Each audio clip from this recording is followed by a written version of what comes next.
സമാധാനപരമായ ഇലക്ഷൻ നടത്തുന്നതിന്റെ ഭാഗമായി പോലീസിന്റെയും കേന്ദ്രസേനയുടെയും സംയുക്ത ആഭിമുഖ്യത്തിൽ പേഴയ്ക്കാപ്പള്ളിയിൽ റൂട്ട് മാർച്ച് നടത്തി.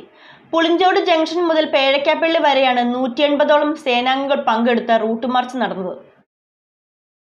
സമാധാനപരവും പ്രശ്നരഹിതവുമായ തെരഞ്ഞെടുപ്പ് നടത്തുന്നതിനായാണ് പോലീസിന്റെ കനത്ത സംവിധാനങ്ങളും സാന്നിധ്യവും ഉറപ്പുവരുത്തുക എന്ന ലക്ഷ്യത്തോടെ മൂവാറ്റുപുഴ ഡിവൈഎസ്പിക്ക് കീഴിലുള്ള പോലീസ് സ്റ്റേഷനുകളിലെ പോലീസുകാരുടെ നേതൃത്വത്തിൽ റൂട്ട് മാർച്ച് നടത്തിയത്.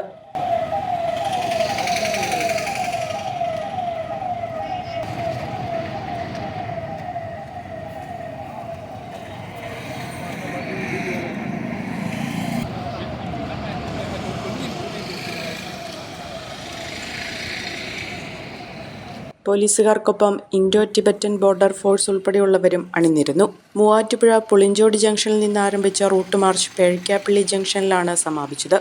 മൂവാറ്റുപുഴ ഡിവൈഎസ്പിക്ക് കീഴിലുള്ള വാഴക്കുളം, കല്ലൂർക്കാട്, പോത്താനിക്കാട്, കോതമംഗലം, കുട്ടമ്പുഴ, ഊന്നുകൽ, മൂവാറ്റുപുഴ ട്രാഫിക്, കോതമംഗലം ട്രാഫിക് തുടങ്ങിയ സ്റ്റേഷനുകളിലെ പോലീസുകാർ റൂട്ട് മാർച്ചിൽ പങ്കെടുത്തു. 150ഓളം പോലീസുകാരാണ് റൂട്ട് മാർച്ചിന്റെ ഭാഗമായത്. Muvattupuzha DYSP Abdul Muneer P, Muvattupuzha station house officer Anil George എന്നിവരുടെ നേതൃത്വത്തിലാണ് റൂട്ട് മാർച്ച് നടന്നത്. ഒരു കുടുംബത്തിനാവശ്യമായ എല്ലാ വസ്ത്രങ്ങളും ഹോൾസെയിൽ വിലയിൽ ഇപ്പോൾ സ്വന്തമാക്കാം. ഇന്ന് തന്നെ സന്ദർശിക്കൂ A1 textiles, Nehru park, Muvattupuzha.